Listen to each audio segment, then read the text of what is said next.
Hello friends, this is Himanshu Ranjan. Today I came up with discussion to the MCQ beat questions for CMA final, and today I am going to discuss paper number 18 Indirect Tax Law and Practice, that means GST and Custom. आज मैं GST and custom का MCQ questions beat question जो कि institute ही release किया है उसको मैं discuss करने वाला हूँ। ये GST का मैं ऑलरेडी एक पार्ट में अपलोड कर चुका हूँ यूट्यूब पे, आप देख सकते हैं from question number 1 to question number 20 तक। ये सिर्फ मैं MCQ सिर्फ डिस्कस नहीं किया हूँ, इससे रिलेटेड जो भी प्रोविजन होता है मैं टोटल प्रोविजन डिस्कस किया हूँ। आप एक बार जरूर देखें।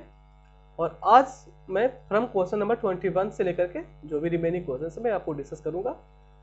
और मैं आपको एक इंफॉर्मेशन आपको दे दूं, paper number 13 corporate law and compliance total revisionary video मेरे यूट्यूब चैनल पे अपलोडेड है, आप एक बार जरूर जाकर देखें। कॉर्पोरेट गवर्नेंस हो गया, ICDR हो गया, सेबी हो गया, Nidhi company, producer company, accounts of company from section 128 से लेकर के सेक्शन 138 तक, एंड कंपनी ऑडिट जो कि सेक्शन 139 से लेकर के 148 तक है।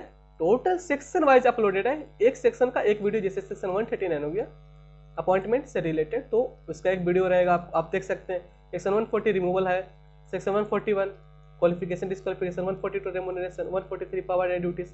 तो हर एक सेक्शन का सेपरेट वीडियो मेरे यूट्यूब चैनल पे अपलोडेड है। Section 144 auditor not to render certain services. So friends, हर एक सेक्शन का सेपरेट वीडियो अपलोडेड है। कितना सेक्शन मैं आपको बताऊं, हर एक सेक्शन का अपलोडेड है सेपरेट वीडियो, आप एक बार विजिट जरूर करें। जो भी मैं अपलोड किया हूँ यूट्यूब पे वीडियो, वो अपना इंस्टीट्यूट मेट से ही रिलेटेड PDF को मैं रिविजनरी वीडियो में बना करके अपलोड किया हूँ। सो फ्रेंड्स, अब एक बार विजिट करें और जरूर बताएं कि आपको मेरा रिविजनरी वीडियो के साथ साथ जो लॉ का MCQ है वो भी आपको कैसा लगा। और जो हम लोग का जो paper cost and management audit, उसका भी मैं कॉस्ट ऑडिट का रिविजनरी वीडियो अपलोड कर दिया हूँ ऑलरेडी, वो भी आप देख सकते हैं। एंड मोस्ट इंपॉर्टेंट MCQ जो बीट क्वेश्चन MCQ है वो भी मेरा यूट्यूब चैनल पे ऑलरेडी अवेलेबल है, bit question for cost and management audit. Cost and management audit का आई थिंक 7 पार्ट्स में अपलोडेड है, और कॉर्पोरेट लॉ एंड कंप्लायंस का 5 पार्ट्स में यूट्यूब पे अपलोडेड है बीट क्वेश्चंस। आज मैं GST indirect tax law and practice का आज मैं MCQ क्वेश्चन डिस्कस करने वाला हूँ। जैसे कि मैं आपको बताया कि फ्रॉम क्वेश्चन नंबर 1 से लेकर के क्वेश्चन नंबर 20 तक तो मैं फर्स्ट पार्ट में डिस्कस कर दिया था। आज मैं फ्रॉम क्वेश्चन नंबर 21 से लेकर के 40 तक डिस्कस करूंगा, और भी जो रिमेनिंग क्वेश्चंस होगा वो मैं आपको थर्ड पार्ट में डिस्कस करूंगा। So friends, today I am going to discuss from question number 21। Question number 21 बोलता है, which of the following goods is are covered under GST compensation cess. GST compensation cess के अंदर कौन कौन सा goods आता है? पान मसाला आता है, ठीक है, टोबैको भी आता है, टेन टोबैको प्रोडक्ट भी आता है, मोटर व्हीकल भी आता है। दैट मीन्स क्वेश्चन नंबर 21 का ऑप्शन होगा D, all of the above. Okay friends, ये तो होगी ऑप्शंस। इससे रिलेटेड मैं आपको प्रोविजन बताता हूँ कि एक्चुअली GST कंपनसेशन से जो है वो किस लिए आया, और GST कंपनसेशन का वैलिडिटी कितना दिन है, और किस पे GST कंपनसेशन लगता है। ओके फ्रेंड्स, GST जो कंपनसेशन सेस है वो उस स्टेट के लिए आया जिसको कि GST आने से रेवेन्यू लॉस हो रहा था। जैसे जो भी मैन्युफैक्चरिंग स्टेट था, जैसे प्रोड्यूसिंग स्टेट था, जो कि जहां की मैन्युफैक्चर बहुत होता था बट जहां कंजम्पशन कम होता था, वो मैन्युफैक्चर कर करके प्रोड्यूस कर करके एक्सपोर्ट करते थे अदर स्टेट में। तो उस स्टेट को रेवेन्यू लॉस होने लगा, क्योंकि GST एक डेस्टिनेशन बेस्ड टैक्स है, that means consumption based tax है, तो उन लोगों को रेवेन्यू लॉस होने लगा। तो जब रेवेन्यू लॉस होने लगा तो उन लोग अपोज करने लगे GST को कि मैं अपने स्टेट में GST को इंप्लीमेंट नहीं करने वाला हूं, क्योंकि उन लोग को GST से अपना रेवेन्यू लॉस हो रहा था उस स्टेट को। इससे ही इसी बात को लेकर के अपना सेंट्रल गवर्नमेंट है वो सोचा कि इसका कोई रिमेडी निकालना चाहिए, तो इसी के कारण जीएसटी कंपनसेशन सेस को लाया गया।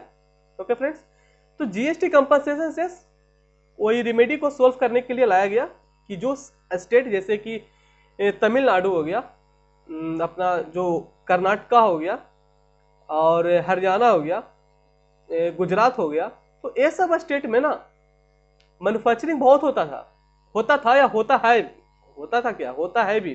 तो इन लोगों को बट यहाँ पे कंजम्पशन तो उतना है नहीं, तो इस स्टेट को ना रेवेन्यू लॉस बहुत हो रहा था। तो इन लोग स्टेट के लिए जीएसटी कंपनसेशन सेस आया और इन लोग को कंपनसेशन सेस के रूप में इन लोग को कंपनसेट किया जाएगा अगर इन लोग को जो भी रेवेन्यू लॉस हो रहा है। ठीक है फ्रेंड्स, तो जीएसटी जो कंपनसेशन सेस है वो सिर्फ 5 इयर्स के लिए आया है। ऐसा मत समझे कि जीएसटी कंपनसेशन सेस हमेशा के लिए है, जैसे सीजीएसटी, एजीएसटी, आईजीएसटी, ऐसा नहीं है। GST compensation cess only valid for 5 years.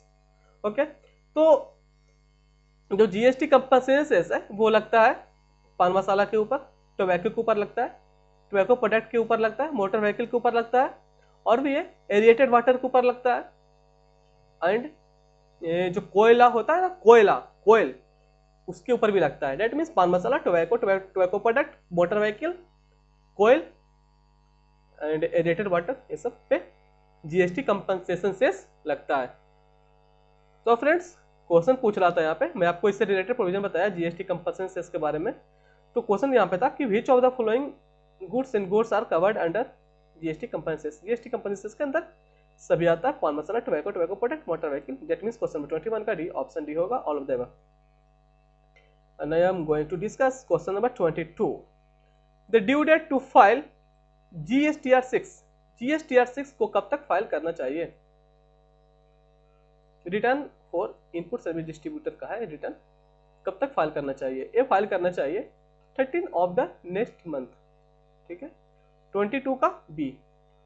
Okay friends, मैं आपको बता दूं कि जो GSTR1 होता है वो आउटवर्ड सप्लाई के लिए होता है, वो आपको 10 तारीख तक फाइल करना होगा, नेक्स्ट 10 तारीख तक। नेक्स्ट जैसे आप लिखा ना 13th of the next month for GSTR6 return for input service distributor, ऐसे ही अगर आप में आउटवर्ड सप्लाई करते हैं तो आपको 10th of the next month तक फाइल करना होता है रिटर्न, और अगर आप इनवर्ट कर रहे हैं तो 15 of the next month. And अगर आप GSTR3 होता है जो फाइनलाइजेशन ऑफ अकाउंट्स होता है, वो आपको 20 of the next month. And आप simple return date means GSTR3 भी जो होता है, अगर आप वो रिटर्न अगर आप फाइल कर रहे हैं तो आपको भी 20 ऑफ द नेक्स्ट मंथ तक फाइल करना होता है। तो जो GSTR जो 4 होता है वो कॉम्पोजिशन स्कीम के लिए आया है। तो GSTR4 वो कॉम्पोजिशन स्कीम के लिए आया है, वो इसका प्रोविजन थोड़ा चेंज हुआ है, अमेंडमेंट आया है इसमें, आप ध्यान से सुने। जो GSTR4 होता है वो 30 अप्रैल को फाइल होता है return, 30 April of next financial year. Okay, और जो क्वार्टरली जो फाइल होता है उसको बोला जाता है स्टेटमेंट, उसको बोला जाता है GST-CMP-08, क्वार्टरली फाइल किया जाता है। और GST4 बता दिया आपको मैं। और GST5, जो GST5 होता है वो NRTP के लिए है, और GSTR6 return for input service distributor. Okay friends, तो यहाँ पे क्वेश्चन था the due date to file GSTR6 13 of the next month.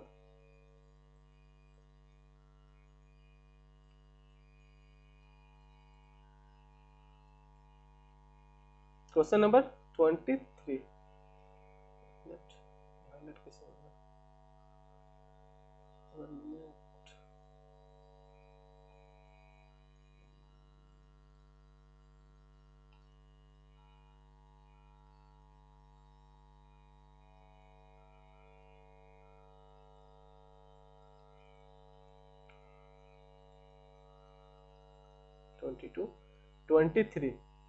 Goods under CGST act exclude. तो गुड्स का डेफिनेशन क्या है? Goods means every movable property but excludes security. ठीक है, exclude security but includes actionable claim होता है, तो exclude security होता है, तो 23 का ए होगा। ठीक है, question number 24। In computation of aggregate turnover for composition levy which of the following item should be excluded from aggregate turnover. Aggregate turnover में कौन सा है इसमें दिया है जो एग्रीगेट टर्नओवर में नहीं आता है। 24 का सी, कंपनसेशन सेस कभी भी एग्रीगेट टर्नओवर में कंप्यूट नहीं होता है। टर्नओवर क्राइटेरिया को जो टर्नओवर क्राइटेरिया को जो ऐड करते हैं ना, जैसे एक्सपोर्ट से होता है, फिर टैक्सेबल होता है, एग्जेम्प्टेड होता है, तो टोटल को जो ऐड करके जो निकालते हैं अपना टर्नओवर क्राइटेरिया, तो उसमें जीएसटी कंपनसेशन सेस ऐड नहीं होता है। क्वेश्चन नंबर 24 का C. Question number 25, if a person is liable to get registered on 11 October 2017 को लायबल हो रहा था and he has applied for registration, 17 को वो अप्लाई कर रहा है, the effective date of registration for composition, effective date कब से माना जाएगा, कब से इफेक्टिव डेट माना जाएगा कंपोजिशन का। देखिए ये जो पर्सन था ना, लायबल हुआ 11 तारीख को, 11 अक्टूबर को, एंड ही हैज अप्लाइड, वो अप्लाई किया, 17 अक्टूबर को वो अप्लाई कर भी दिया। तो देखिए प्रोविजन ए बोलता है रजिस्ट्रेशन चैप्टर में कि आप जिस दिन लायबल हुए उस दिन से अगर आप 30 दिन के अंदर अगर आप रजिस्ट्रेशन के लिए अगर आप अप्लाई कर देते हैं, तो जिस दिन से आप लायबल हुए थे उसी दिन को आपको, उसी दिन से आपको रजिस्टर्ड माना जाएगा, उसी दिन से आप रजिस्टर माना जाएगा और आपका उसी दिन से आपको आईटीसी भी मिल जाएगा। सो यहाँ पे 11 अक्टूबर 2017 अलाइबल हुआ और 17 को वो फाइल कर भी दिया, अप्लाई कर भी दिया, तो यहाँ पे अक्टूबर माना जाएगा, 11 अक्टूबर। दैट मीन्स क्वेश्चन नंबर 25 का 11 अक्टूबर, option B.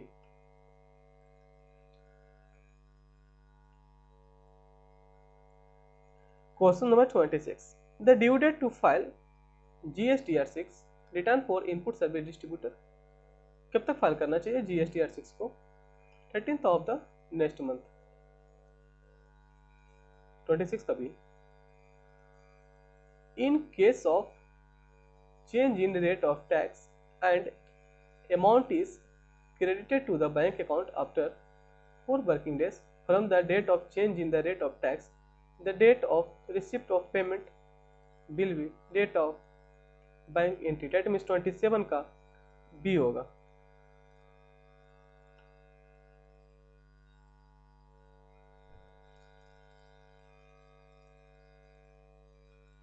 Question number 28, ABC limited has income from renting of vacant land to stud farm 1 lakh रुपया से इनकम आ रहा है, 1 लाख रुपया आ रहा है स्टार्ट फॉर्म से, and leasing of vacant land to cattle farm से 50,000 रुपया आ रहा है। तो बताइए कि वैल्यू ऑफ टैक्सेबल सप्लाई कितना होगा।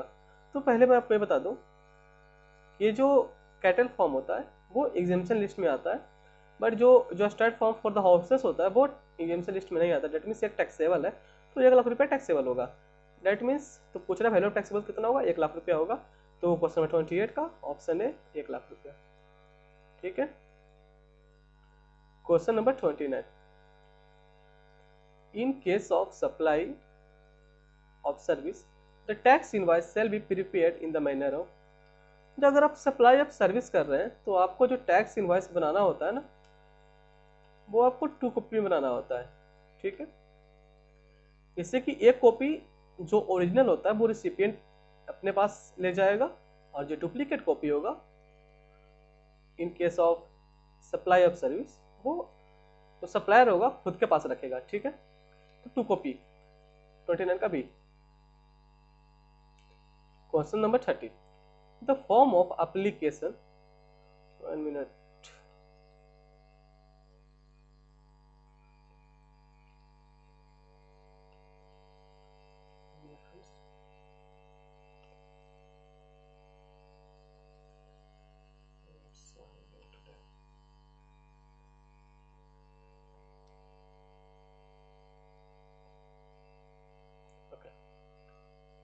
ओके 29 का भी आपको मैं बताया। Question number 30, the form of application for registration used by a non resident taxable person, जो कि नॉन रेजिडेंट NRTP होते हैं, नॉन रेजिडेंट टैक्सेबल पर्सन, तो वो कौन सा फॉर्म में अप्लाई करेंगे? GST-REG 09 होता है। दैट मीन्स क्वेश्चन नंबर 30 का ऑप्शन डी होगा। GST-REG 09 for non resident taxable person apply करेगा for the registration. Question number 30 का D, GST-REG 09। if a case involve a substantial question of law and does not involve any issue relating to place of supply, ठीक है, an appeal against order passed by the state bench or the area bench of the appellate tribunal shall be lied to। देखिए, तो ये तो इसका answer होगा 31 का option B, high court. ठीक है, तो मैं आपको ये बता दूं कि जो भी लोग अपील करते हैं, पहले तो पहला अपील तो करते हैं अपीलेट अथॉरिटी को, तो जितना भी इसका एक लिमिट है कि आपको इतना तो पैसा जमा ही करना पड़ेगा मिनिमम।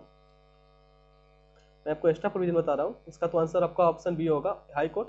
अपीलेट ट्रिब्यूनल के बाद आप हाई कोर्ट में ही अपील कर सकते हैं। ठीक है, मैं आपको अपील से रिलेटेड चैप्टर है ना, अपील का चैप्टर जीएसटी में, मैं उस चैप्टर का रिलेटेड प्रोविजन में बता रहा हूँ। कोई भी एसएससी है तो वो अपील करता है पहले अपीलेट अथॉरिटी में, जितना डिस्प्यूटेड अमाउंट है आपको आप उस एसएससी का जितना के लिए वो एग्री है उतना तो जमा उसको करना ही पड़ेगा, और जितना के लिए डिस्प्यूटेड अमाउंट है वो कुछ और बोल रहा है, टैक्सिंग अथॉरिटी कुछ और बोल रहा है, तो 10% और max to max 25 crore, 10% of disputed amount और मैक्स 25 करोड़। जब आप अपीलेट अथॉरिटी को आप अप्लाई करते हैं, अपील करते हैं दैट मींस, तो आपको इतना जमा करना पड़ेगा। अगर आप अपीलेट अथॉरिटी का भी डिसीजन से आप सेटिस्फाइड नहीं है तो आप अपीलेट ट्रिब्यूनल में आप अपील कर सकते हैं, तो उस समय आपको 20 crore 20% of disputed amount and max to max 50 crore तक आपको जमा करना पड़ेगा अपीलेट अथॉरिटी को, अपीलेट ट्रिब्यूनल को। तो अपीलेट ट्रिब्यूनल में यहाँ पे एरिया बेंच होता है और स्टेट बेंच होता है, तो अगर आप इसका डिसीजन से भी आप सेटिस्फाइड नहीं है फिर आप हाई कोर्ट में अपील कर सकते हैं। ठीक है फ्रेंड्स, तो क्वेश्चन नंबर 31 का ऑप्शन बी, हाई कोर्ट। आपको मैं इससे रिलेटेड प्रोविजन ही बताता जा रहा हूँ, मैं सिर्फ एमसीक्यू इन्हें डिस्कस कर रहा हूँ, मैं टोटल प्रोविजन डिस्कस कर रहा हूँ फ्रेंड्स। आपको ऐसा ही मैं टोटल सब्जेक्ट का मैं ऐसा ही आपको डिस्कस किया हूँ। आप प्लीज़ मेरे यूट्यूब चैनल पर विजिट करिए एक बार और ज़रूर देखें और ज़रूर बताएं कमेंट बॉक्स में कि आपको कैसा लगा। तो friends, now I am going to discuss question number 32। Under GST act, a supply of assortment of sweets, chocolates and firecrackers packed in a gift hamper। तो क्या बोला जाएगा इसको? इसको मिक्स्ड सप्लाई बोला जाएगा। ये सेक्शन 8 में आता है, सेक्शन 8 ऑफ CGST एक्ट 2017। तो सेक्शन 8 है, उसमें कॉम्पोजिशन भी आता है, कॉम्पोजिशन ही कंपोजिट सप्लाई भी आता है, composite supply and mixed supply. तो थोड़ा जान लेते हैं कंपोजिट सप्लाई क्या होता है। कंपोजिट सप्लाई वो सप्लाई होता है, वो नेचुरली बंडल होता है।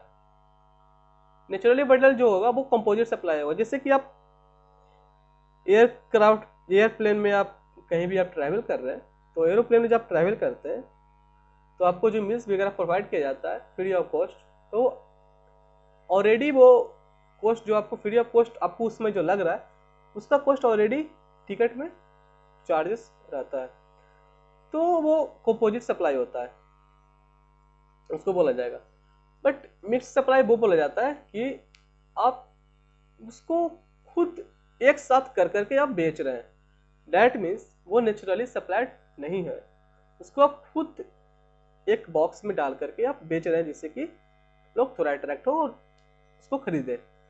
जैसे कि दिवाली के समय में चॉकलेट होता है, स्वीट्स होता है, फायर क्रैकर्स होता है, दिवाली आ रहा है तो शॉपकीपर ऐसे सेल करते हैं, तो इसको मिक्स सप्लाई बोला जाता है।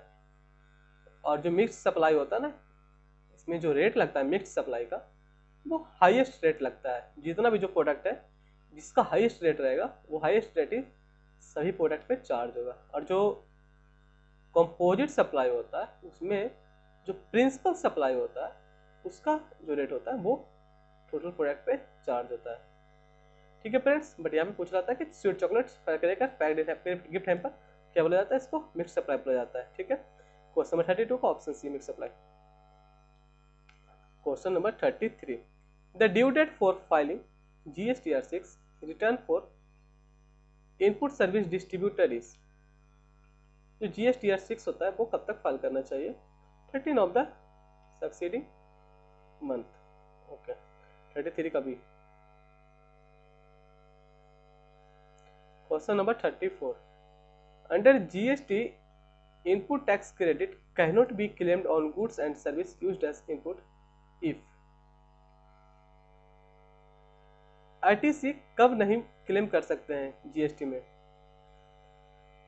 अगर goods are destroy by fire, अगर कोई भी गुड्स अगर डिस्ट्रॉय हो जाता है फायर से तो आप उसका आईटीसी क्लेम नहीं कर सकते। दैट मीन्स क्वेश्चन नंबर 34 का option C.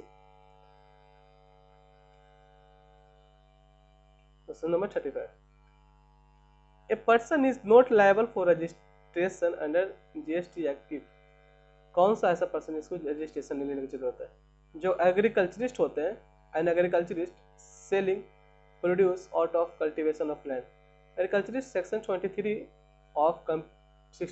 23 of CGST act 2017 में दिया हुआ है। इस सबको एग्जेम्पशन दिया गया कि आपको रजिस्ट्रेशन लेने की कोई दरकार नहीं होता है। तो 35 का बी होगा, option B. It is not mandatory to have the following field in a tax invoice under CGST rules 2017. It is so कैसे highlight हो रहा है?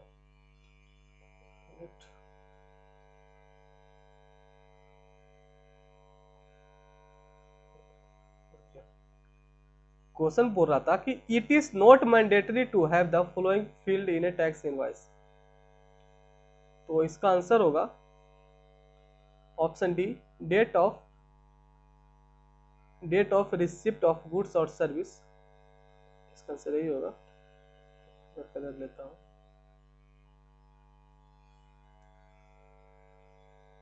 इसका आंसर होगा option D, date of receipt of goods and service by the recipient. Question number 36 का option D. Question number 37, under GST act the term UIN stands for. UIN मतलब क्या होता है? Unique identification number. जो United Nations के लोग होते हैं उन लोग के लिए होता है unique identification number. Question number 37 का option C, unique identification number UIN का मतलब होता है। दैट मीन्स इसका फुल फॉर्म होता है। Question number 38, following is not a part of the contents of bill of supply. इसमें कौन है जो बिल ऑफ सप्लाई में नहीं आता है? डिस्क्रिप्शन ऑफ गुड्स और सर्विस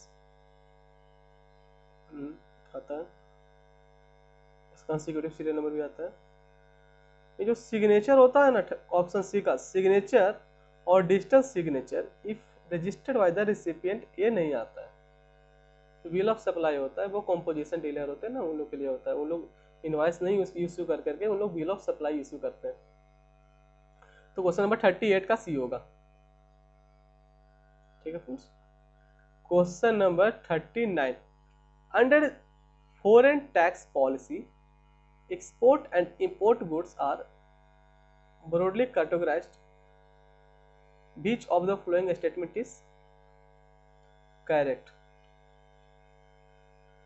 पूछ रहा कि अंडर FTP export and import goods are broadly classified categorized, which of the following statement is correct? इसमें कौन है जो करेक्ट है? इसमें जो 39 का जो ऑप्शन डी है, restricted goods are allowed to be imported और एक्सपोर्टेड ओनली विथ ऑथराइजेशन। जो रिस्ट्रिक्टेड गुड्स होता है ना उसको ऑथराइजेशन लेना पड़ता है आपको डिपार्टमेंट से। तो 39 का डी होगा।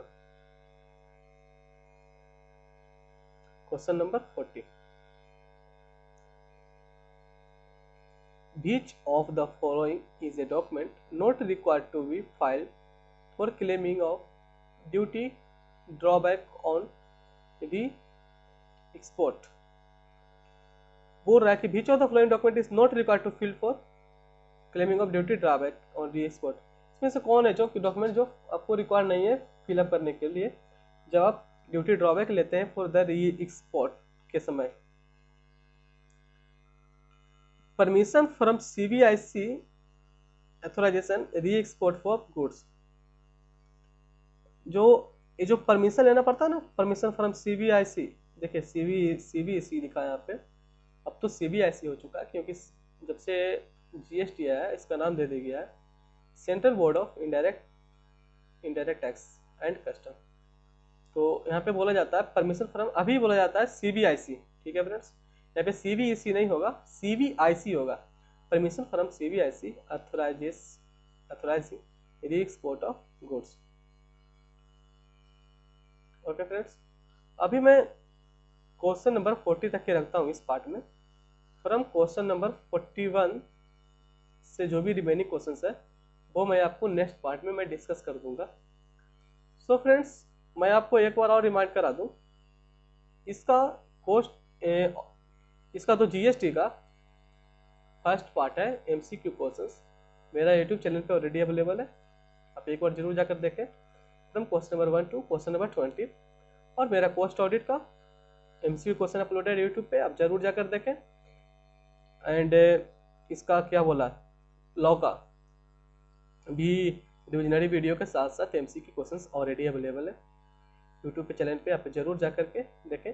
आपको जैसा भी लगे प्लीज़ कमेंट बॉक्स में ज़रूर बताएं। सो फ्रेंड्स, अगर आपको अच्छा लगा तो please like my video and share with your friends. Most important, please subscribe my channel.